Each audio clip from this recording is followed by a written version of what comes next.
আচ্ছা, আগের দিন আমরা পারমাণবিক ব্যাসার্ধ, পর্যাবৃত্ত ধর্মের পারমাণবিক ব্যাসার্ধ, পারমাণবিক আকার আর হচ্ছে গলনাঙ্ক স্ফুটনাঙ্ক দেখছিলাম। পারমাণবিক আকার পুরোপুরি আমি শেষ করতে পারি নাই, কিছু টপিক, ছোট টপিক বাদ আছে, সেগুলো আমি একটু বলতেছি। আগে ওই জিনিসগুলো পড়ে তারপরে পরেরটায় যাব। তো নর্মালি পারমাণবিক আকার বলতে, পারমাণবিক আকার বা পারমাণবিক ব্যাসার্ধ, তো নর্মালি পারমাণবিক ব্যাসার্ধ বলতে একটা পরমাণু নিউক্লিয়াস থেকে আহ, সর্বশেষ শেল যে পর্যন্ত ইলেকট্রন আছে সেই দূরত্বটাকে আমরা বলি পারমাণবিক ব্যাসার্ধ। কিন্তু অ্যাকচুয়ালি আমরা যেটা জানি যে ইলেকট্রন তো সবসময় মুভ করতে থাকে, আর ইলেকট্রনকে কিন্তু আহ, স্থির দেখবো না আমরা। সো ওই আমরা শেলগুলা বুঝতে, অ্যাকচুয়ালি এখানে ইলেকট্রনগুলোকে দেখা যাবে মেঘের মতো ছোটাছুটি করতেছে নিউক্লিয়াসের চারপাশে। আমি ভিডিও অন করলে তখন দেখাবো ইনশাল্লাহ।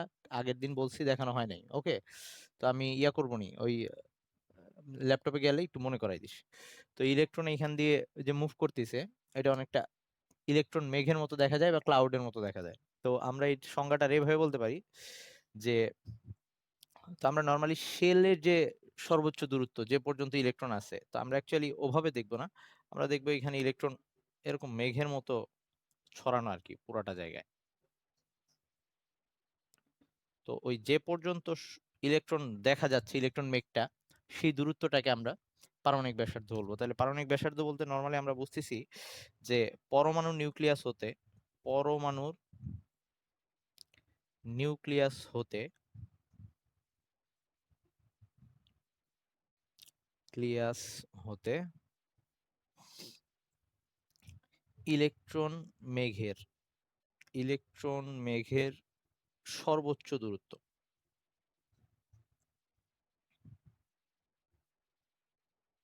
দূরত্বকে পারমাণবিক ব্যাসার্ধ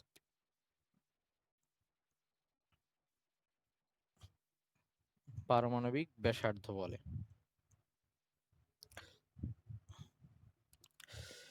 নিউক্লিয়াস থেকে ইলেকট্রন মেঘের সর্বোচ্চ দূরত্বকে পারমাণবিক ব্যাসার্ধ বলে। ওই যে আকর্ষণ বাড়লেই মেঘটা চেপে আসবে, বিকর্ষণ বেড়ে গেলে মেঘটা আরো দূরে সরে যাবে, এরকম হইতো। আচ্ছা, তো এখন ঝামেলা হইলো এভাবে এই পারমাণবিক ব্যাসার্ধ মাপাটা ঝামেলার। কারণ আমরা ওই ইলেকট্রনের এক্সাক্ট পজিশন কখনো মাপতে পারি না। হাইজেনবার্গের নীতি অনুযায়ী, অনিশ্চয়তা নীতি, ইলেকট্রন যেহেতু সবসময় ছোটাছুটি করতেছে, তো এটার এক্সাক্ট পজিশন মাপা একটা ঝামেলা। তা আমরা এইভাবে পারমাণবিক ব্যাসার্ধ না মেপে আরো কিছু টার্ম ইউজ করে পারমাণবিক ব্যাসার্ধটা মাপার চেষ্টা করছি।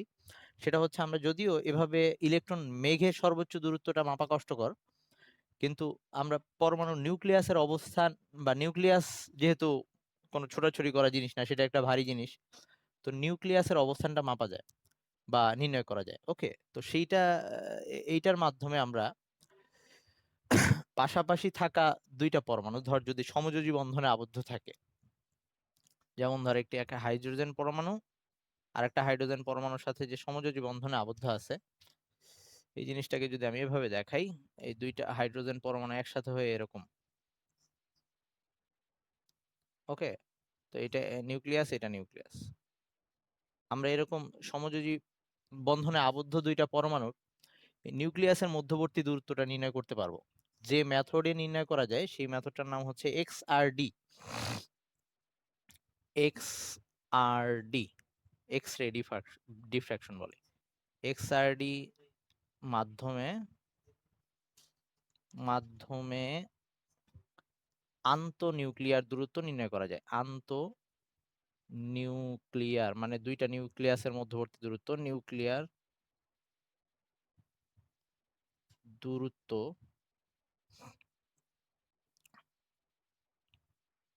নির্ণয় করা যায়।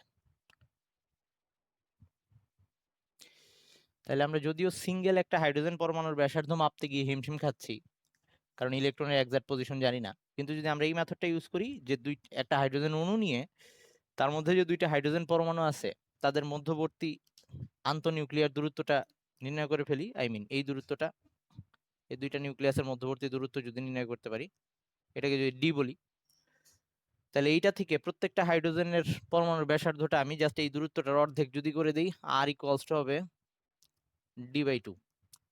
আমরা এই মেথডে নির্ণয় করে নিতে পারি এই পারমাণবিক ব্যাসার্ধটা। তো এইটা যে পদ্ধতিতে নির্ণয় করলাম, মানে দুইটা নিউক্লিয়াসের মধ্যবর্তী দূরত্ব তার অর্ধেক নিয়ে আমরা ওই প্রত্যেকটা পরমাণুর ওই পারমাণবিক ব্যাসার্ধর বদলে এটাকে ইউজ করতেছি। তো এই এরা দুইজন কোন বন্ধনে আবদ্ধ ছিল? সমযোজী বন্ধনে। সো এই টাইপের পদ্ধতিতে যদি আমি পরমাণুর ব্যাসার্ধটা নির্ণয় করি, তখন সেটাকে আমরা বলবো সমযোজী ব্যাসার্ধ। তাহলে এখন আমরা নতুন একটা টার্ম লিখতেছি, সেটা হচ্ছে মানে পারমাণবিক ব্যাসার্ধর রিপ্লেসে আমরা যা যা ইউজ করতে পারি, মানে পারমাণবিক ব্যাসার্ধকে আমরা আরো কয়েকটা ভাবে রিপ্রেজেন্ট করতে পারি। তো সেইটারই একটা, সেটা হচ্ছে সমযোজী ব্যাসার্ধ। সমযোজী ব্যাসার্ধ এক হচ্ছে সমযোজী ব্যাসার্ধ। সমযোজী ব্যাসার্ধ, তাইলে সমযোজী ব্যাসার্ধর সংজ্ঞাটা কি হবে? যে সমযোজী বন্ধনে আবদ্ধ, সমযোজী বন্ধনে আবদ্ধ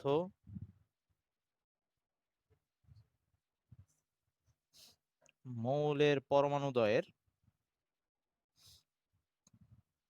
আচ্ছা এটা লিখি, একই মৌলের পরমাণুদ্বয়ের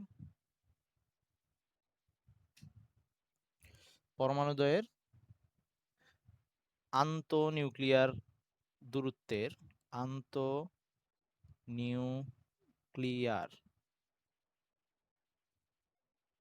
দূরত্বের অর্ধেককে সমযোজী ব্যাসার্ধ বলে। সমযোজী ব্যাসার্ধ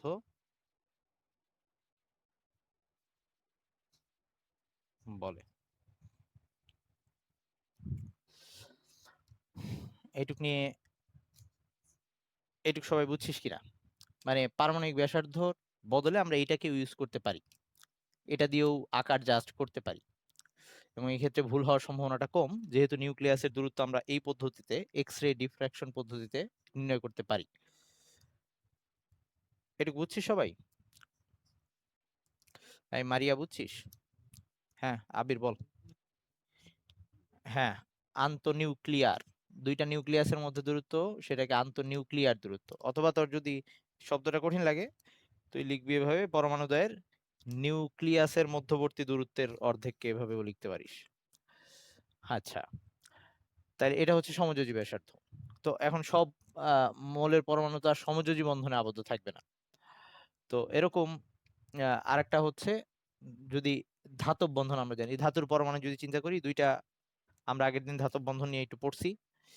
তো ধাতুর খণ্ডের মধ্যে কি হয়, ওই প্রত্যেকটা পরমাণু, ধর এখানে একটা সোডিয়াম পরমাণু, এইটার মাঝখানে আবার আরেকটা ওই মুক্ত ইলেকট্রন, তারপরে ওই সাইডে আরেকটা সোডিয়াম পরমাণু, যেটা অবশ্য এখন মুক্ত ইলেকট্রনটা বের হয়ে যাওয়ার পরে পজিটিভ অবস্থায় হয়ে গেছে। তো এখন এই ক্ষেত্রে দুইটা ধাতুর পরমাণুর মধ্যে যে বন্ধন, সেটা হচ্ছে ধাতব বন্ধন। তো তাদের ক্ষেত্রে আমরা আবার কিভাবে ব্যাসার্ধটা নির্ণয় করব? তো আবার একই মেথড।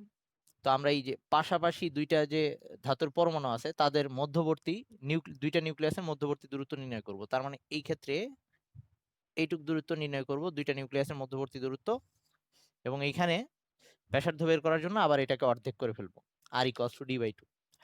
তাইলে এখন যেটা বের করলাম, আগেরটা সমযোজী বন্ধনে আবদ্ধ ছিল, এবার পরমাণু দুইটা ধাতব বন্ধনে আবদ্ধ। তাহলে এই ক্ষেত্রে আমরা 2 নাম্বার যেটা, সেটা হচ্ছে ধাতব ব্যাসার্ধ।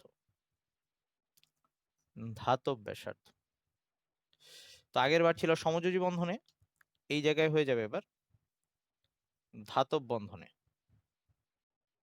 ধাতব বন্ধনে আবদ্ধ একই মৌলের পরমাণুদ্বয়ের আন্তঃনিউক্লিয়ার দূরত্বের অর্ধেককে, এইটা লিখে ফেলবে এবার ধাতব ব্যাসার্ধ বলে। ওকে, এটা দিয়েও আমরা পরমাণুর আকারটাকে জাজ করতে পারবো।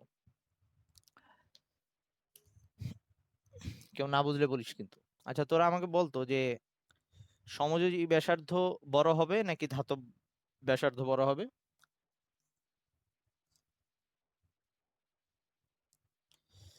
সমযোজী ব্যাসার্ধটা বেশি হবে না ধাতব ব্যাসার্ধ বেশি হবে? মানে কোন ক্ষেত্রে নিউক্লিয়াস দুইটার দূরত্ব বেশি হবে?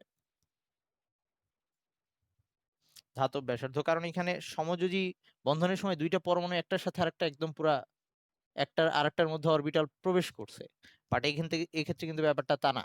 এক্ষেত্রে একটা ডিস্টেন্স মেনটেন করছে, মানে একটু দূরে আছে।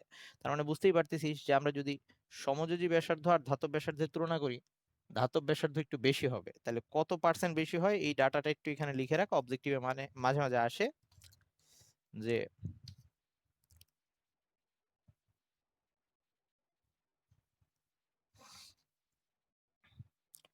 যে ধাতব ব্যাসার্ধ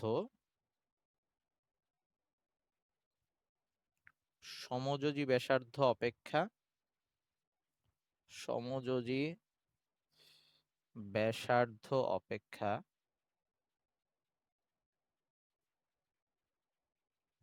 10 থেকে 20% বেশি হয়। 10 থেকে 20% বেশি হয়।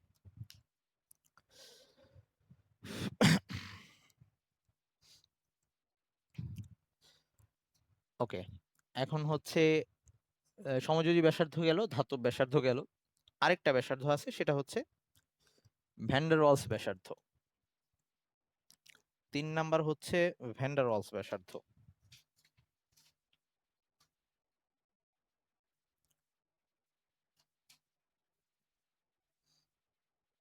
ভ্যান ডার ওয়ালস ব্যাসার্ধ। তো এবার বুঝাই যাচ্ছে যে এইখানে ধাতব বন্ধনের জায়গায় হয়ে যাবে ওই ভ্যান ডার ওয়ালস বন্ধন। ওকে, আই মিন সহজ কথায় ভ্যান ডার ওয়ালস বল দ্বারা আবদ্ধ। তো এটাকে লিখে দিব ভ্যান ডার ওয়ালস বল দ্বারা আবদ্ধ একই মৌলের। এইবার এখানে একটু চেঞ্জ আসবে। ভ্যান ডার ওয়ালস বলটা কাজ করতো দুইটা অণুর মধ্যে। ভ্যান ডার ওয়ালস বলটা কাজ করতো দুইটা অণুর মধ্যে। ধর আয়োডিনের দুইটা অণু, এই একটা অণু,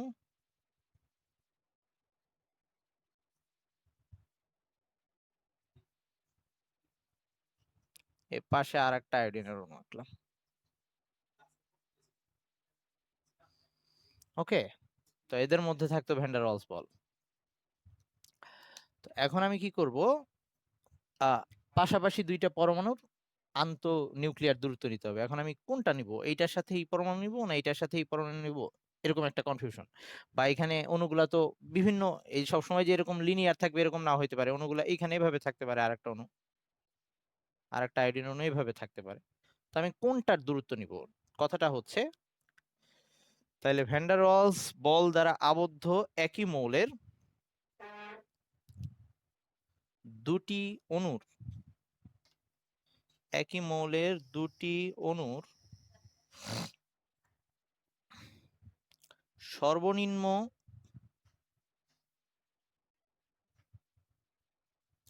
দূরত্বে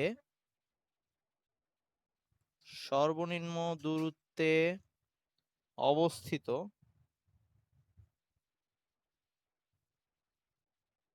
অবস্থিত দুইটা অণুর সর্বনিম্ন দূরত্বে অবস্থিত দুটি পরমাণুর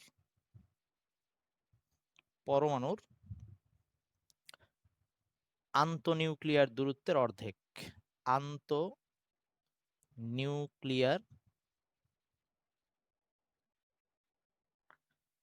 দূরত্বের অর্ধেককে, তার মানে এবার কোনটুক নিচ্ছি, ধরে যে সর্বনিম্ন দূরত্বে এই দুইটা ইয়ার মধ্যে, এইটা নিউক্লিয়াস থেকে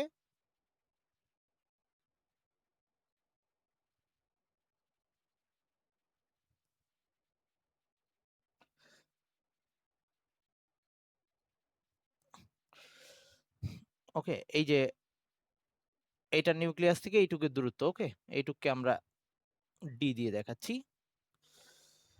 দুটি পরমাণুর নিউক্লিয়ার দূরত্বের অর্ধেককে ভ্যান ডার ওয়ালস ব্যাসার্ধ বলে। ভ্যান্ডার, আমি কোথাও বানান ভুল রেখলে বলিস কিন্তু, ওয়ালস ব্যাসার্ধ বলে, ভ্যান ডার ওয়ালস ব্যাসার্ধ বলে। ওকে, তাইলে এই তিনটা মেথডে আমরা মোটামুটি তিনটা ভাবে আমরা পরমাণুর আকারকে প্রকাশ করতে পারি।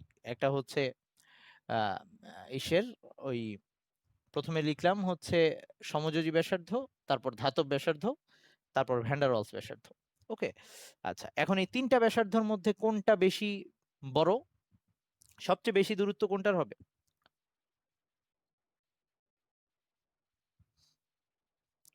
সবচেয়ে বেশি দূরত্ব কোনটার হবে?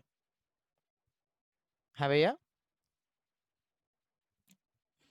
ভ্যান ডার ওয়ালস ব্যাসার্ধ সবচেয়ে বেশি দূরে হবে, কারণ ভ্যান ডার ওয়ালস বল সবচেয়ে দুর্বল বল ছিল।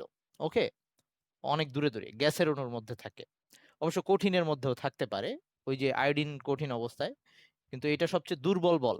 ওকে, তাহলে যদি আমরা এই তিনটা ব্যাসার্ধ যে পড়লাম, তিনটা ব্যাসার্ধর যদি আমরা একটা সিকোয়েন্স লিখি, তাহলে ব্যাপারটা এরকম।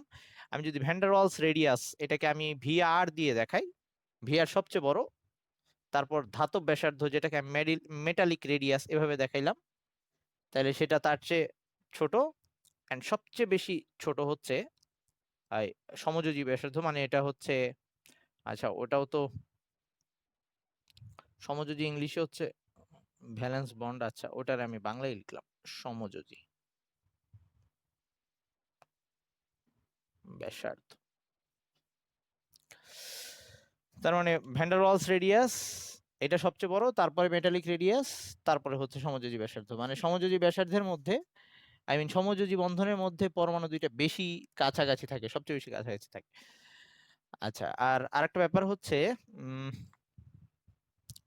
আচ্ছা, আর ওকে, ওই যদি আমরা দুইটা পরমাণুর মধ্যে বন্ধন দূরত্ব নির্ণয় করতে যাই, তাহলে যা সমযোজী ব্যাসার্ধর দ্বিগুণ করলেই হবে। মানে একটা পরমাণু আরেকটা থেকে কত দূরে আছে, এই যে আয়োডিনের মধ্যে সমযোজী ব্যাসার্ধটা কেমনে বের করতাম, এই যে এটা তো ছিল ধাতব ব্যাসার্ধের জন্য, এই যে R/2, এটার অর্ধেক হচ্ছে এই যে এইটুক হচ্ছে, সরি এটা ধাতব ব্যাসার্ধ নয়, এটার অর্ধেক হচ্ছে ভ্যান ডার ওয়ালস ব্যাসার্ধ আর কি, এইটুক হচ্ছে ভিআর, এইটুক হচ্ছে ভিআর।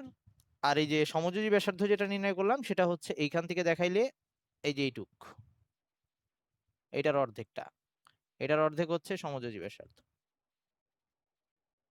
এইটুক হচ্ছে সমযোজী ব্যাসার্ধ। আর এখানে ধাতবটা দেখাই নাই, কারণ ধাতবটা শুধুমাত্র ধাতুর ক্ষেত্রেই খাট। এইটা হচ্ছে ভ্যান ডার ওয়ালস ব্যাসার্ধ, আর এটা হচ্ছে সমযোজী ব্যাসার্ধ। তো আমার এই যে আয়োডিনের সাথে যে আয়োডিনের বন্ধন, এটার যদি আমি বন্ধন দূরত্ব নির্ণয় করতে যাই, মানে আই আর আই এর মধ্যে যে বন্ধন দূরত্ব, ওকে, তাহলে এটা জাস্ট এই যে সমযোজী ব্যাসার্ধকে 2 দিয়ে গুণ দিয়ে দিলেই হবে, আই মিন সহজ কথা এই ডিটা নিলেই হবে। তাইলে আমরা এটা লিখতে পারি যে বন্ধন দূরত্ব বা সমযোজী বন্ধন দূরত্ব, সমযোজী বন্ধন দূরত্ব বা শুধু বন্ধন দূরত্ব বলে, সেটা কিসের সমান হবে, সমযোজী ব্যাসার্ধের দ্বিগুণ হবে, 2 ইন্টু সমযোজী ব্যাসার্ধ। মানে আয়োডিন থেকে আয়োডিন কত দূরে আছে, সমযোজী ব্যাসার্ধ।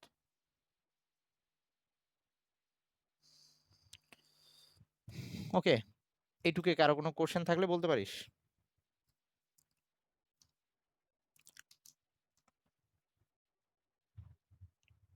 হ্যাঁ, মানে এই যে এইটুক, এই পুরাটুকু ডি টুকু,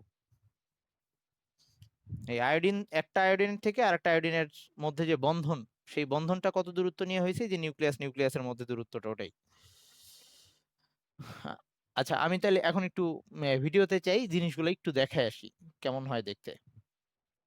আচ্ছা তার আগে আরেকটা ছোট্ট জিনিস একদম শেষ করে তারপরে যাই। আরেকটা হচ্ছে আমাদের আয়নিক ব্যাসার্ধ। ওকে, আয়নিক ব্যাসার্ধ,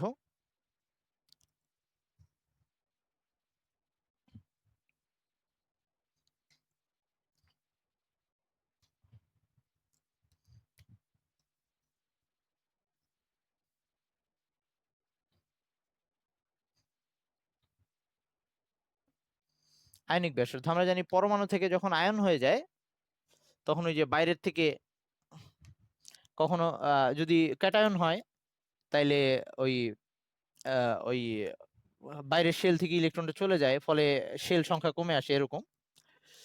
আই মিন নিউক্লিয়াস থেকে ইলেকট্রন মেঘের দূরত্ব আরো কমে যাবে। আর ওই ইসের ক্ষেত্রে যদি অ্যানায়ন হয় তখন কি অবস্থা হবে? অ্যানায়ন হলে নতুন করে ইলেকট্রন আসার কারণে বিকর্ষণ আরো বেড়ে যাবে, ইলেকট্রনগুলো আরো বেশি ছড়ায় পড়বে। আচ্ছা, তার মানে আমরা ওই দুইটা জিনিস এভাবে বলতে পারি। তাইলে কোনো আয়নের ওই পারমাণবিক ব্যাসার্ধ যেরকম সংজ্ঞা লিখছিলাম ওরকমই, কোনো আয়নের নিউক্লিয়াস হতে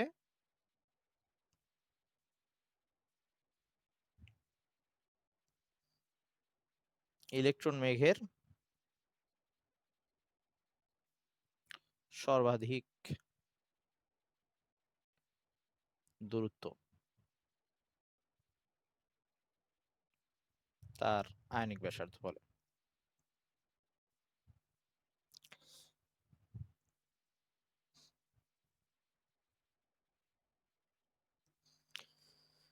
বানান ভুল লিখলে বলিস কিন্তু। আচ্ছা, এখন আসি এই আয়নিক ব্যাসার্ধ। এইটা যদি আমরা একটু ইয়া করি, ক্যাটায়ন আর অ্যানায়নের ক্ষেত্রে যদি চিন্তা করি, দেখ আমরা যদি সোডিয়ামের ইলেকট্রন বিন্যাস চিন্তা করি, সোডিয়াম, তাইলে সোডিয়ামের হচ্ছে 2, 8, 1। সোডিয়াম এটা পরমাণু অবস্থায়। এখন যদি আমি সোডিয়াম প্লাস নেই, ওকে, তাহলে এটা হবে 2, 8, জাস্ট 2, 8। তাহলে এমনি যদি আমি শেল দিয়ে ব্যাপারটা বলি যে এখানে একটা ইলেকট্রন একটা শেল বাদ হয়ে গেছে, তাহলে বুঝাই যাচ্ছে যে পরমাণুর তুলনায় ক্যাটায়নের আকার সবসময় ছোট হয়।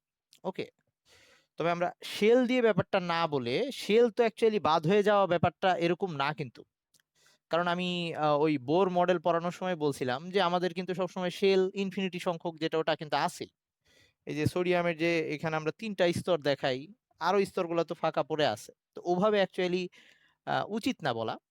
তো ব্যাপারটা এভাবে আমরা বলতে পারি যে এখন 11টা প্রোটন মিলে, এই অবস্থায় 11টা প্রোটন মিলে বাইরে 11টা ইলেকট্রনের যে মেঘটা আছে, ইলেকট্রন তো এরকম মেঘের মতো দেখা যাচ্ছে বাইরে।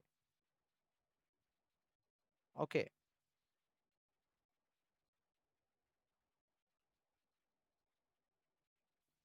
ধর ইলেকট্রন মেঘটাকে যে আকর্ষণ দিয়ে ধরে রাখছে, তাতে যদি ইলেকট্রন মেঘটা সর্বোচ্চ এই দূরত্বে যায়, যখন বাইরের ইলেকট্রন 10টা হয়ে যাবে তখন কিন্তু ইলেকট্রন মেঘ ওই যে ভিতরে 11টা প্রোটন আগের মতোই আছে। আগে 11টা প্রোটন মিলে 11টা ইলেকট্রনকে আকর্ষণ করত, এবার 11টা প্রোটন মিলে 10টা ইলেকট্রনকে আকর্ষণ করে। তার মানে ইলেকট্রন প্রতি আকর্ষণ বলটা কিন্তু এবার আগের তুলনায় বেড়ে গেছে। ধর যদি আমরা নর্মাল ঐকিক নিয়মে চিন্তা করি যে আগে একটা প্রোটন একটা ইলেকট্রনকে আকর্ষণ করতো, ব্যাপারটা এরকম যদি আমরা 11টার জন্য চিন্তা করি। আর এবার এরকম হয়ে গেছে যে 11টা প্রোটন 10টা ইলেকট্রনকে আকর্ষণ করে। তাইলে 10টা ইলেকট্রনকে আকর্ষণ করতেছে হচ্ছে 11টা প্রোটন, তাইলে একটা ইলেকট্রনকে আকর্ষণ করে 11/10 প্রোটন। মানে ব্যাপারটা হচ্ছে এবার কিন্তু 1.1 করে প্রোটন আসছে। আগের বার একটা ইলেকট্রনকে যখন 11টা প্রোটন ছিল তখন কিন্তু প্রত্যেকটা ইলেকট্রনের জন্য একটা করে প্রোটন টানতো, ব্যাপারটা এরকম। এখন কিন্তু যে চার্জটা তাকে টানতেছে সেই চার্জেরটা আগের তুলনায় বেড়ে গেছে 1.1টা প্রোটন। মানে ব্যাপারটা এরকম যে বেশি পরিমাণ চার্জের আকর্ষণগুলো এখন প্রত্যেকটা ইলেকট্রন অনুভব করতেছে। সবাই কি এটা বুঝতে পারতেছিস? নর্মাল ব্যাপার। 11টা প্রোটন মিলে 11টা ইলেকট্রনকে আকর্ষণ করতো, যত শক্তভাবে ধরে রাখতে পারতো। মানে তখন প্রত্যেকটা ইলেকট্রন এরকম ফিল করতো যে তাকে একটা ইলেকট্রনই টানতেছে। যদিও এই কথাটাতে আমি একটু মানে আর কি একদম সরাসরি সঠিক বলতেছি না, কারণ প্রত্যেক ইলেকট্রন সেম বল অনুভব করতেছে না। তবু যদি আমরা একটু ইয়া ভাবে চিন্তা করি যে নর্মালি 11টা প্রোটনকে যখন 11টা ইলেকট্রন ধরে রাখে, যদি আমি সবাই সমান বল অনুভব করতেছি এরকমও চিন্তা করি, তাইলেও একটা ইলেকট্রন একটা প্রোটন একটা ইলেকট্রনকে টানতেছে, ব্যাপারটা এরকম। কিন্তু এখন যখন এই যে এই অবস্থায় তো দ্বিতীয় ক্ষেত্রে প্রত্যেকটা ইলেকট্রনকে টানতেছে 1.1টা প্রোটন আর কি, এরকম আর কি। তো তাইলে এবার ইলেকট্রনগুলো আরো চেপে আসবে, মানে পরের ক্ষেত্রে এরকম অবস্থাটা হয়ে যাবে যখন আয়ন অবস্থায় এই ইলেকট্রন মেঘটা নিউক্লিয়াসের কাছাকাছি আর একটু চেপে আসবে। এটা যদি আমি সোডিয়াম বলি তাহলে এবার এটা সোডিয়াম প্লাস, কারণ আকর্ষণ বলটা বেড়ে গেছে। সবাইকে এটা একটু বুঝছিস? এই আনিকা বুঝছিস?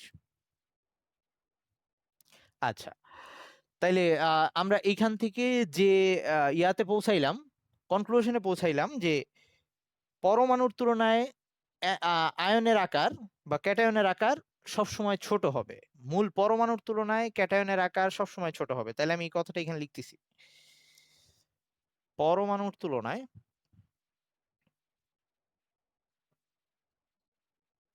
মানে যে পরমাণু থেকে সে আসছে, ক্যাটায়নের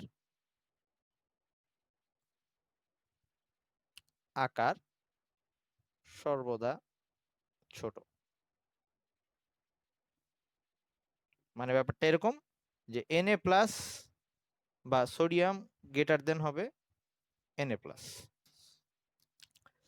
এবার আমি এই ব্যাপারটা যদি অ্যানায়নের জন্য বলি, আচ্ছা আমরা এবার একটু এভাবে আসি, আমি আরো কিছু দেখাচ্ছি।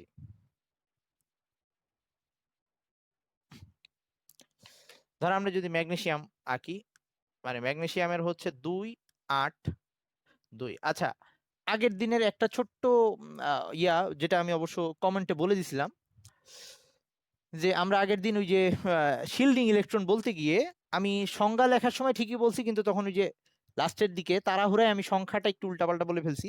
শিল্ডিং ইলেকট্রন বলতে বলছিলাম যে নিউক্লিয়াস থেকে বাইরের শেলের মধ্যবর্তী যে ইলেকট্রনগুলো আছে সেগুলোকে আমরা শিল্ডিং ইলেকট্রন বলি।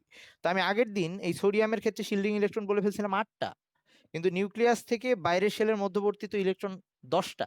ওকে, ওই ক্ষেত্রে কিন্তু 10টা হবে। সোডিয়াম বল বা ওই যে ম্যাগনেসিয়াম, অ্যালুমিনিয়াম সবার ক্ষেত্রেই শিল্ডিং ইলেকট্রন 10টা করেছিল নিউক্লিয়াস থেকে বাইরের শেলের মধ্যবর্তী যে ইলেকট্রনগুলো আছে।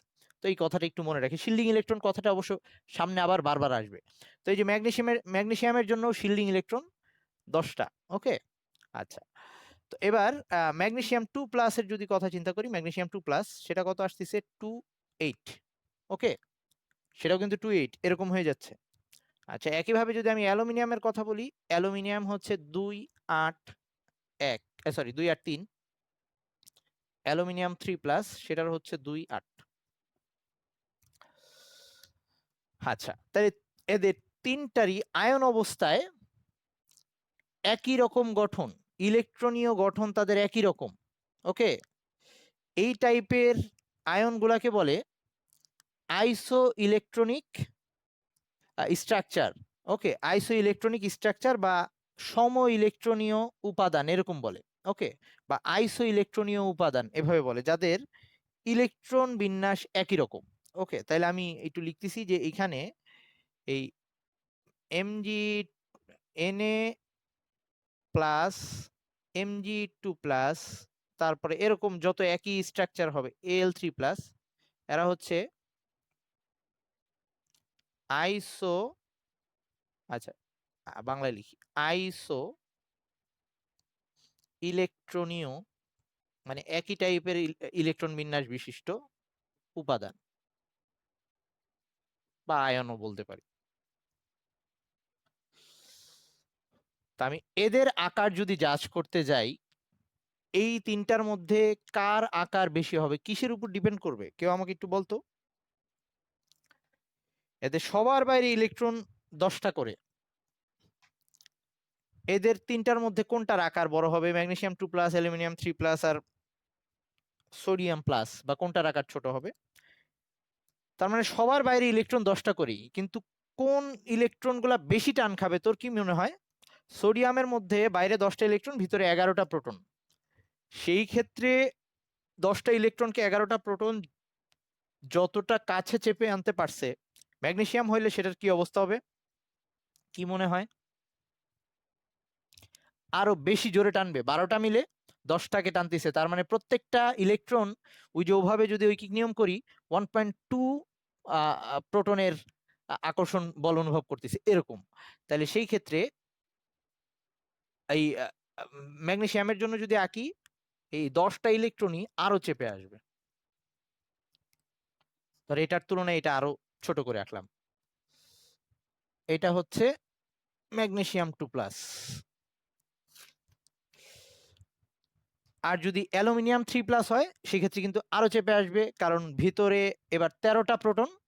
তাহলে প্রত্যেকটা ইলেকট্রনের জন্য 1.3 সংখ্যক প্রোটন, ব্যাপারটা এরকম। তাহলে আমি অ্যালুমিনিয়াম 3+ এখানেই আঁকতেছি। তাহলে অ্যালুমিনিয়াম 3+টা আরো ছোট হয়ে যাবে।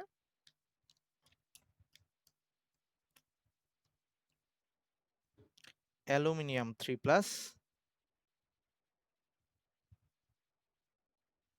এটা যদি 13 হয়, তো এই ক্ষেত্রে বাইরের যে ইলেকট্রন মেঘ দেখবো আমরা, সেটা আরো চেপে আসবে এরকম কিছু একটা।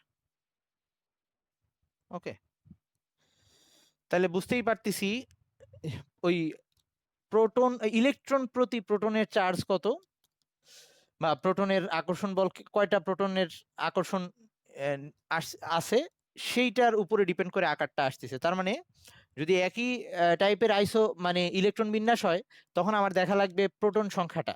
যার প্রোটন সংখ্যা বেশি হবে তার আকর্ষণ বলটা বেশি হবে, আই মিন ইলেকট্রন মেঘ আরো বেশি চেপে আসবে, তার আকার সবচেয়ে ছোট হবে। তাহলে এই তিনটার মধ্যে যদি আকারের ভিত্তিতে লিখি আমরা, তাহলে এরকম অবস্থা দাঁড়াচ্ছে। সোডিয়াম প্লাস সবচেয়ে বড়, তারপরে ম্যাগনেসিয়াম 2+, তারপরে হচ্ছে অ্যালুমিনিয়াম 3+। ওকে, এগুলো গেল ক্যাটায়নের ক্ষেত্রে। আচ্ছা, আমরা একটু এন্ড দিয়ে আবার জয়েন দিচ্ছি, সবাই একটু জয়েন দিই। ওকে, তাহলে আমরা এবার অ্যানায়নের জন্য দেখি, অ্যানায়নের জন্য ব্যাপারটা কি অবস্থা হচ্ছে। আমি এবার অ্যানায়ন নিয়ে লিখবো, সেটা হচ্ছে, ধর আমরা একটা অ্যানায়ন নিয়ে যাচ করি।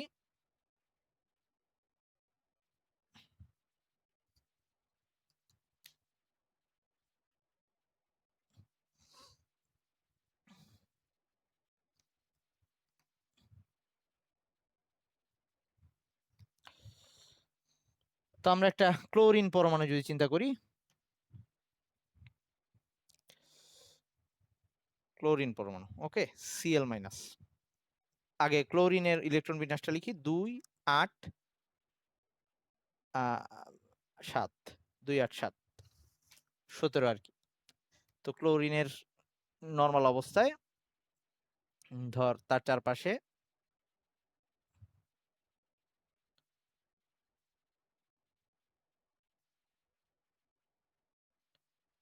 এটা হচ্ছে ধর ক্লোরিনের স্ট্রাকচার আমি আঁকলাম মোটামুটি।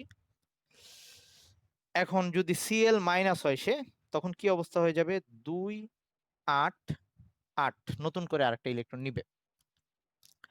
তো এইবার কি কাহিনী হয়েছে, আমরা এই আগের বারের ব্যাপারটা একটু চিন্তা করি, যে আগে 17টা ইলেকট্রন মিলে 17টা প্রোটন মিলে, ভিতরে তো ক্লোরিনের 17 থাকে প্লাস 17, বাইরে 17টা ইলেকট্রনকে ধরে রাখতেছিল। তার মানে ওই যে ওই ঐকিক নিয়মের হিসাবটা যদি করি, ইলেকট্রন প্রতি প্রোটন একটা একটা করে। ওকে, এবার কি হয়েছে, 17টা প্রোটন মিলে 18টা ইলেকট্রনকে ধরে রাখতেছে, নতুন একটা ইলেকট্রন ওখানে এসে যুক্ত হয়েছে।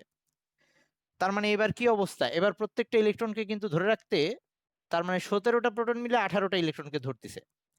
তাইলে ইলেকট্রন আগে ইলেকট্রন প্রতি যদি এটা এরকম করে দেখি, যে 18টা ইলেকট্রন এটাকে ধরে রাখতেছে 17টা প্রোটন,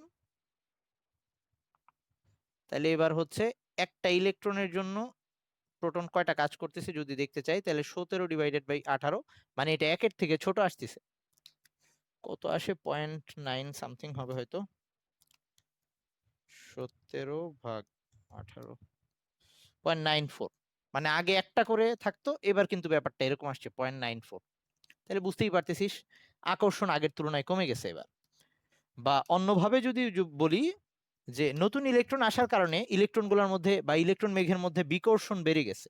তাইলে এইবার Cl- যখন হবে, Cl- যখন হবে, 17 ভিতরে আছে, এই বাইরের ইলেকট্রন মেঘটা আগের তুলনায় আরেকটু বেশি ছড়ায় পড়বে।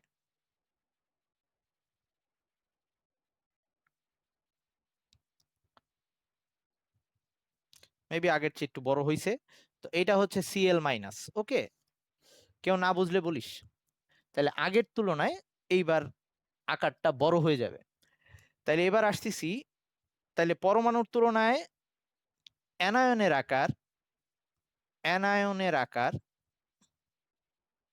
সর্বদা বেশি হবে বা বড় হয়। ক্যাটায়নের আকার সবসময় ছোট হইতো, অ্যানায়নের আকার সবসময় বড় হবে। তার মানে Cl minus is greater than Cl। তো এবার আমি ওই যে আইসো ইলেকট্রনীয় উপাদান এরকম চিন্তা করি, একই গঠন আছে এরকম আরো কয়েকটা লিখি। ধর সালফার তো 16, সালফার 2 মাইনাস যদি নেই, সালফারের নর্মালি 16টা ইলেকট্রন। ওকে, এই সরি, হ্যাঁ 16টা ইলেকট্রন। তাহলে ও যদি আরো 2টা ইলেকট্রন নেয় মানে S2 মাইনাস হয়, তাইলে সালফারের বাইরে ইলেকট্রন বিন্যাসও কিন্তু এরকম 2 8 8 হয়ে যাবে। সালফার S2 মাইনাস মানে সালফাইড আয়ন। এরকম ফসফরাস, তার কিন্তু 15টা ইলেকট্রন, সে যদি এরকম 3 মাইনাস হয় আরো 3টা ইলেকট্রন নেয়, তারও কিন্তু এরকম 2 8 8 হয়ে যাবে। তার মানে এদের সবারই ইলেকট্রনিক স্ট্রাকচারটা একই রকম বা ইলেকট্রনীয় বিন্যাসটা একই রকম। তার মানে এই ক্ষেত্রেও এই যে Cl মাইনাস, S2 মাইনাস, তারপর হচ্ছে P3 মাইনাস, এরা হচ্ছে আইসো ইলেকট্রনীয় উপাদান। তো এখন এই তিনটার মধ্যে যদি আকার জাস্ট করতে যাই, কারটা বেশি হবে কারটা কম হবে। সো সেই আগের বারের মতো করেই দেখবো যেইখানে কোনটার মধ্যে প্রোটন বেশি আছে, বেশি টেনে ধরে রাখতে পারবে কোনটা। ক্লোরিনের প্রোটন হচ্ছে 17টা, আর ফসফরাসের প্রোটন হচ্ছে 15টা, সালফারের প্রোটন হচ্ছে 16টা। তাহলে এখানে 17টা মিলে 18টা ইলেকট্রনকে ধরে রাখে, এখানে 16টা মিলে 18টা ইলেকট্রনকে ধরে রাখতেছে, এখানে 15টা মিলে 18টা ইলেকট্রনকে ধরে রাখতেছে।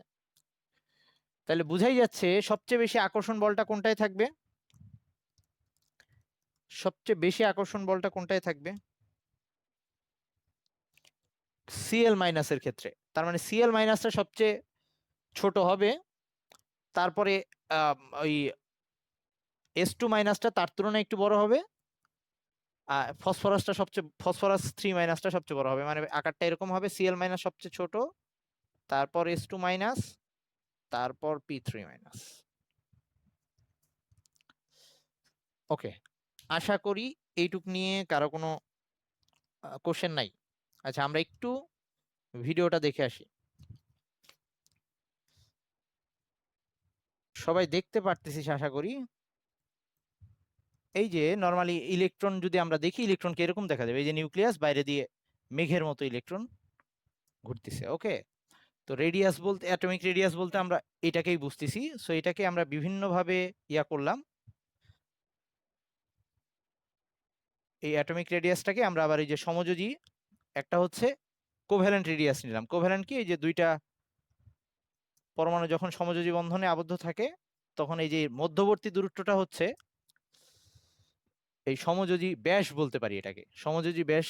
এটাই 2r, এটাকেই বন্ধন দূরত্ব বলছিলাম আমি। যারা বন্ধন দূরত্ব বুঝিস নাই এখন একটু বুঝে নিস, এটাকেই বন্ধন দূরত্ব বলছিলাম। এখানে যদিও দুইটা পরমাণু এরকম টাচ করে আছে, কিন্তু আসলে বাস্তব অর্থে দুইটা একটা একটার সাথে মিশে যায়, বুঝছিস। তো সেটার অর্ধেক নিতে হবে আমাদের। এই যেমন ক্লোরিনের ক্ষেত্রে, বন্ধন দূরত্ব হচ্ছে 198 পিকোমিটার। সেটাকে যদি আমরা অর্ধেক দিয়ে 2 দিয়ে ভাগ করি, তাহলে আমরা ওই যে সমযোজী ব্যাসার্ধ পেয়ে যাব। আচ্ছা, এই মেটালের ক্ষেত্রে এই 99 পিকোমিটার। মেটালিক রেডিয়াসের ক্ষেত্রে এই যে মেটালে যে পরমাণুগুলো থাকে, এখানে অবশ্য মুক্ত ইলেকট্রনগুলো দেখানো হয় নাই। আমি যখন ধাতব বন্ধন পড়াবো তখন আবার সেই মুক্ত ইলেকট্রন সহ দেখাবো জিনিসগুলা। তো এই যে এখানে পাশাপাশি দুইটা পরমাণুর মধ্যে এভাবেও নেওয়া যায়, এভাবেও নেওয়া যায়। আন্তঃনিউক্লিয়ার দূরত্ব, এটাকে আমরা ধাতব ব্যাস বলতে পারি, ধাতব ব্যাসের অর্ধেকটাকে আমরা ধাতব ব্যাসার্ধ বলতেছি, বা ধাতব বন্ধন দূরত্ব বলতে পারি। কোশ্চেন থাকলে বলিস। তো এই কপারের ক্ষেত্রে, হ্যাঁ সেটাই তো বললাম যে এখানে মুক্ত ইলেকট্রনটা দেখায় নাই। ওকে, মুক্ত ইলেকট্রনটা দেখায় নাই, আমরা ধাতব বন্ধন যখন পড়বো তখন ওই মুক্ত ইলেকট্রন দেখাবো। মাঝখানে মুক্ত ইলেকট্রন থাকবে, সামান্য গ্যাপ থাকবে। আচ্ছা, তো এইখানে এই যে দুইটা আহ, আহ, এই কপারের ক্ষেত্রে তাহলে ধাতব বন্ধন দূরত্ব মানে কপার আর কপারের ধাতব বন্ধন দূরত্ব হচ্ছে 256 পিকোমিটার, আর ধাতব ব্যাসার্ধ যদি নির্ণয় করতে চাই তাহলে ওই যে 256 পিকোমিটারকে 2 দিয়ে ভাগ দিলে আসতেছে 128 পিকোমিটার। ওকে, তো এই আমরা অলরেডি এটা জানি যে যতই পরমাণুর বাম থেকে পর্যায়ে বাম থেকে ডানে যাই আস্তে আস্তে অ্যাটমিক রেডিয়াস কমতে থাকে। এগুলো আমরা আগের দিন দেখে আসলাম, বলে আসছি কমে। আচ্ছা, এই যে নিউক্লিয়ার চার্জ বা নিউক্লিয়াসে এই প্রোটন গুলাই কিন্তু ইলেকট্রনকে টানতিছে, বাইরের ইলেকট্রন গুলা। তার মানে একটা পরমাণুর মধ্যে দুই টাইপের ইয়া কাজ করে, আকর্ষণ মানে বল কাজ করে, একটা আকর্ষণ ধর্মী আর একটা বিকর্ষণ ধর্মী। প্রোটন ইলেকট্রন গুলাকে টানবে, আবার ইলেকট্রন ইলেকট্রন নিজেরা বিকর্ষণ করবে। আচ্ছা, এই যে এগুলা হচ্ছে ভিতরের শেল আর এটা হচ্ছে বাইরের শেল। এই নিউক্লিয়াস আর শেলের মাঝে যত ইলেকট্রন আছে সবগুলোকে আমরা একসাথে শিল্ডিং ইলেকট্রন বলবো। এই পুরাটা হচ্ছে শিল্ডিং ইলেকট্রন, যারা এই নিউক্লিয়াসকে ঢেকে রাখছে। বাইরের ইলেকট্রন, বাইরের শেলের ইলেকট্রন গুলাকে নিউক্লিয়াস যদি টানতে যায়, এদের বিকর্ষণের কারণে যে বলে টানার কথা সেই বলে টানতে পারবে না, কিছু কমে যাবে। ওকে, তো এরা যে নিউক্লিয়াসটাকে আচ্ছাদন করে রাখছে এটাকে আমরা শিল্ডিং ইফেক্ট বলি, এবং এই ইলেকট্রন গুলাকে আমরা শিল্ডিং ইলেকট্রন বলি। মানে নিউক্লিয়াস থেকে বাইরের ভ্যালেন্স শেল, যেটা আমরা যেটাকে যোজ্যতা স্তর বলি, যোজ্যতা স্তরের মধ্যে যত ইলেকট্রন আছে, মধ্য স্তর গুলাতে যত ইলেকট্রন আছে এগুলাকে আমরা শিল্ডিং ইলেকট্রন বলি। আর এই যোজ্যতা স্তরের ইলেকট্রন গুলাকে আমরা যোজ্যতা ইলেকট্রন বলতাম, সেটা আমরা 9-10-এই পড়ে আসছিলাম। আচ্ছা, তো আমরা জানি আবার যে পরমাণু এই গ্রুপে উপর থেকে নিচে নামলে আস্তে আস্তে আকার বড় হয়, এটা নিয়ে আমরা আগের দিন পড়ছি। কারণ এই ক্ষেত্রে শিল্ডিং ইলেকট্রন বেড়ে যায়, তাইলে বাইরের শেলের প্রতি নিউক্লিয়াসের আকর্ষণ কমে যাচ্ছে। তো বা এভাবে বলতে পারি যে নতুন করে স্তর যুক্ত হচ্ছে, তাতে আকার বেড়ে যাচ্ছে। এগুলো আমরা আগের দিন বলছি। আচ্ছা, এইখানে দেখ এই যে কমতে কমতে এইখানে গিয়ে আবার আকার নর্মাল, কারণ এই যে এরা কিন্তু এটার সাথে এগুলার মিল নাই, কারণ এরা হচ্ছে ইনার্ট গ্যাস বা নোবেল গ্যাস বা নিষ্ক্রিয় গ্যাস। সো এদের আকার যেভাবে চেঞ্জ হবে এদেরটা ওভাবে চিন্তা করা যাবে না। ওকে, এদের সাথে এদের মিলবে না। ওকে, এইখানে কয়েকটা ইসের ভ্যান্ডার ওয়ালস ব্যাসার্ধ দেওয়া আছে এই বিভিন্ন অধাতু পরমাণুর। এখানে আবার এই যে ইসের ক্ষেত্রে ওই যে গ্যাসের ক্ষেত্রে আর কি। তো আমি আগেই বলছিলাম যে ভ্যান্ডার ওয়ালস আকর্ষণ বলটা নর্মালি আকার বৃদ্ধি পাওয়ার সাথে সাথে বাড়ে, এরকম একটা কথা বলছিলাম। আচ্ছা, যা হোক, এই ভ্যান্ডার ওয়ালস ব্যাসার্ধ যদি নির্ণয় করতে যাই, যদিও এখানে ভ্যান্ডার ওয়ালস ব্যাসার্ধ বলতে এখানে দুইটা পরমাণু দেখাইছে। ওকে, এই দুইটা পরমাণু আসলে নিষ্ক্রিয় গ্যাসের পরমাণু, বুঝছিস? তো এই জন্য একটা একটা করে দেখাইছে। আমি যখন ভ্যান্ডার ওয়ালস ব্যাসার্ধ দেখাইতে গেছিলাম তখন আমি আয়োডিন দিয়ে উদাহরণ দিছিলাম, ওখানে দুইটা করে পরমাণু ছিল। কিন্তু এখানে নিষ্ক্রিয় গ্যাসের পরমাণু দিয়ে দেখাইছে, তো নিষ্ক্রিয় গ্যাসের ক্ষেত্রে কিন্তু একটা একটা করে পরমাণুই থাকে, এক পরমাণু গ্যাস। এই জন্য এটাকে আবার কনফিউজ করে ফেলিস না যে ভাই আপনি ভ্যান্ডার ওয়ালস ব্যাসার্ধ দেখানোর সময় বললেন দুইটা করে অণু বা এরকম, কিন্তু সেটা আমি ধর ফ্লোরিন ক্লোরিন ব্রোমিন আয়োডিনের জন্য দেখাইছিলাম। কিন্তু নিষ্ক্রিয় গ্যাসের ক্ষেত্রে কিন্তু একটা করেই পরমাণু থাকে, তো ওদের মধ্যে ভ্যান্ডার ওয়ালস বল থাকে। তো এই দুইটা নিউক্লিয়াসের দূরত্বের অর্ধেকটা। আর এখানে ওটা বলা আছে যে ভ্যান্ডার ওয়ালস ব্যাসার্ধটা বাকি দুইটার তুলনায় বড়। এগুলো আমরা বলছি। তারপরে এই হচ্ছে আমাদের আয়নিক ব্যাসার্ধ। এই নর্মাল অবস্থায় এটা হচ্ছে অ্যাটম, আর এটা থেকে যখন ইলেকট্রন চলে গেল ওই যে চেপে আসলো আর কি। হ্যাঁ, যদিও এখানে ওই শেল দিয়ে বুঝাইছে কিন্তু ব্যাপারটা অ্যাকচুয়ালি কিন্তু মেঘের মতো করেই থাকে, আমরা সেভাবেই বুঝবো। আচ্ছা, তো এটা হচ্ছে এই যে সোডিয়ামের নর্মাল অবস্থায় সোডিয়াম পরমাণু রেডিয়াস হচ্ছে 186 পিকোমিটার, সেটা যদি আয়ন হয়ে যায় তখন সেটা হয়ে যায় 95 পিকোমিটার। ওকে, আর এটা হচ্ছে এই ফ্লোরিন অ্যাটম নর্মাল অবস্থায়। হ্যাঁ ভাইয়া, না এরকম না, ব্যাসার্ধের একক কখনো আর্মস্ট্রং দিয়ে লেখা থাকে, পিকোমিটার দিয়ে লেখা থাকে, ন্যানোমিটার দিয়ে লেখা থাকে, এটা কোনো সমস্যা না। আচ্ছা, এই যে এখানে নতুন করে একটা ইলেকট্রন আসলো। ওকে, ইলেকট্রন আসাতে ওই যে বিকর্ষণ গুলা বেড়ে গেছে আগের তুলনায়, বা নিউক্লিয়াস আগে 7টা ইলেকট্রনকে যত শক্তভাবে ধরে রাখতো, এখন 8টা ইলেকট্রনকে বা টোটাল সবগুলো ইলেকট্রনকে আগের মতো বল দিয়ে ধরে রাখতে পারতেছে না, আকারটা একটু বড় হয়ে গেছে।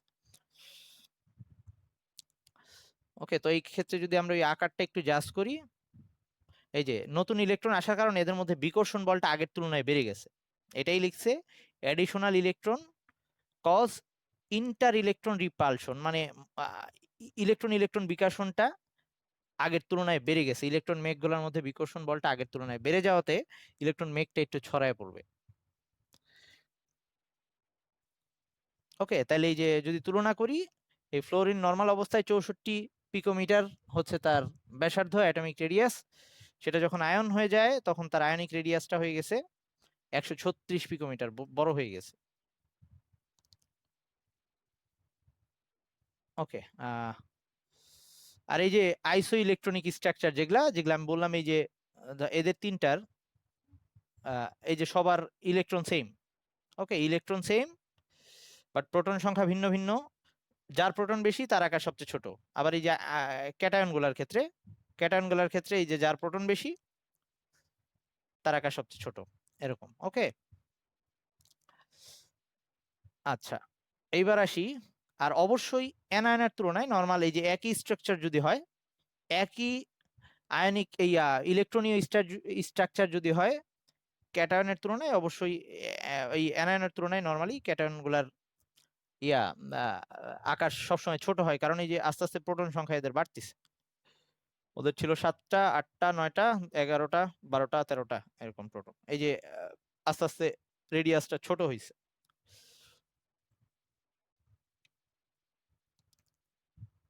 ওকে, তো আমাদের মোটামুটি এই ছিল।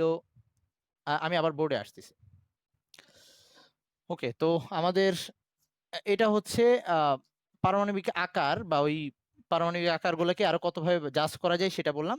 এখন ছোট্ট করে আরেকটা বলে আমি শেষ করে দেব, সেটা হচ্ছে যোজ্যতা। যোজ্যতা বা যোজনী, সেটাও একটা পর্যায়বৃত্ত ধর্ম, মানে একটা পর্যায়ে সেটা পরিবর্তন হয়। এটা খুব বেশি ইম্পর্টেন্ট না, খুব বেশি আসে না, তো এটাকে একটু ছোট্ট করে দেখাই দিই। তবে পরের দিনের পড়াগুলো আমাদের বেশি ইম্পর্টেন্ট হবে। একটু ওয়েট।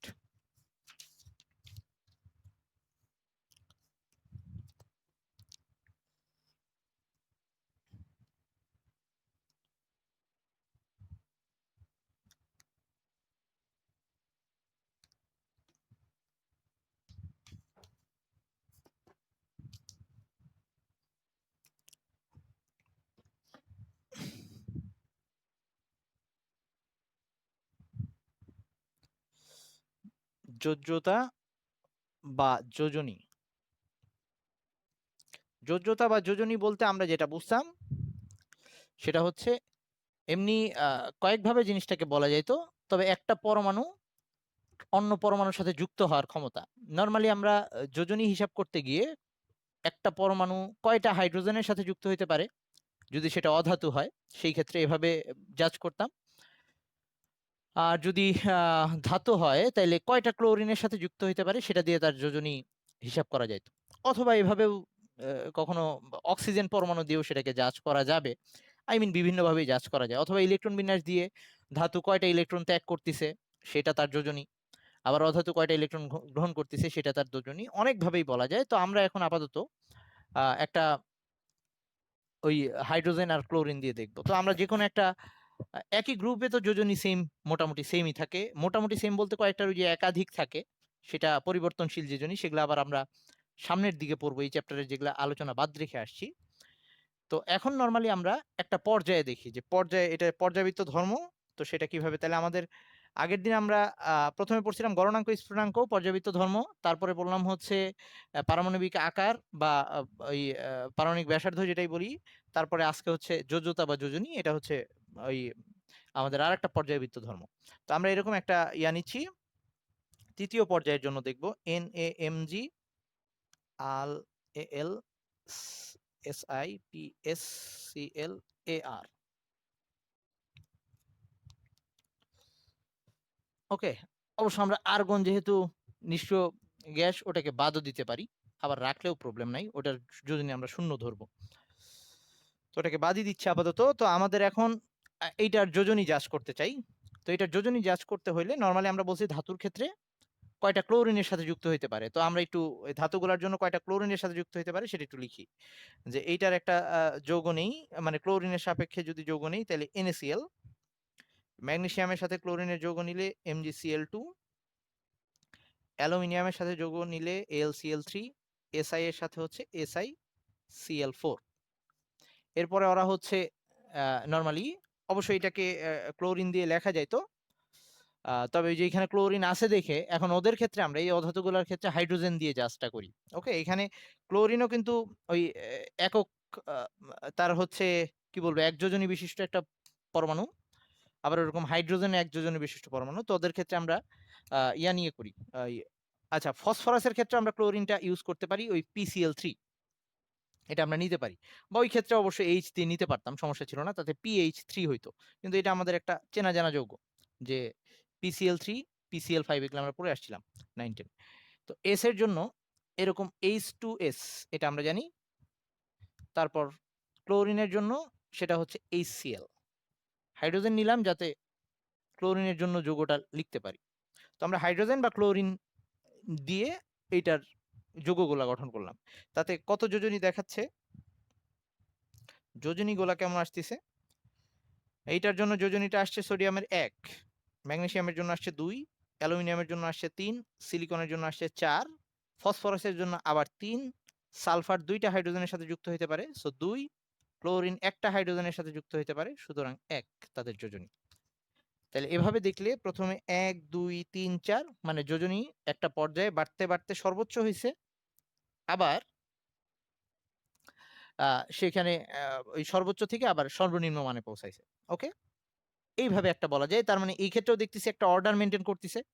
তার মানে একই পর্যায়ে যেহেতু যোজনী একটা নির্দিষ্ট ক্রম মেনটেন করতেছে, বাড়তে বাড়তে সর্বোচ্চ হয়ে আবার সর্বনিম্ন গেছে, তার মানে এইভাবে বলতে পারি যে এরা যোজনী একটা, যোজনী বা যোজ্যতা একটা পর্যায় ভিত্তিক ধর্ম।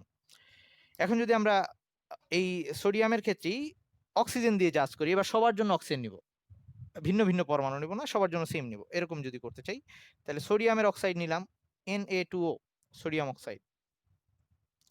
ম্যাগনেসিয়ামের অক্সাইড হচ্ছে MgO, অ্যালুমিনিয়ামের অক্সাইড হচ্ছে Al2O3, সিলিকনের অক্সাইড হচ্ছে SiO2, বা এটাকে আমরা ইয়া করেও করতে পারি। আচ্ছা, তারপরে হচ্ছে ফসফরাসের হচ্ছে P2O5, আর এখানে সিলিকন ইয়া সালফারের হচ্ছে SO3 বা SO2, এভাবে যেটাই লিখি না কেন, SO3। আর সিলিকনের হচ্ছে SL2, Cl2, সিলিকন বলতেছি, ক্লোরিনের হচ্ছে Cl2O7, Cl2O7। তো এই ক্ষেত্রে যদি আমরা যোজনী হিসাব করি কি অবস্থা, অক্সিজেনের তো 2, তাহলে সোডিয়ামের এই সাইডে লেখা যোজনী আমরা সবসময় অল্টারনেট করে লিখি। তাহলে এই ক্ষেত্রে যোজনীটা আসতেছে, যদি আমরা অক্সিজেনের সাপেক্ষে তুলনা করি, যোজনী এই ক্ষেত্রে 1 সোডিয়ামের। ম্যাগনেসিয়ামের 2, অক্সিজেনের 2, কাটাকাটি চলে গেছে 1, সরি 2। ওকে, ম্যাগনেসিয়ামের 2, অক্সিজেনের 2, কাটাকাটি গিয়ে 2 আসছে। অ্যালুমিনিয়ামের 3, অক্সিজেনের 2, ওটা তো জানি, তার মানে অ্যালুমিনিয়ামের 3 যোজনী এখানে।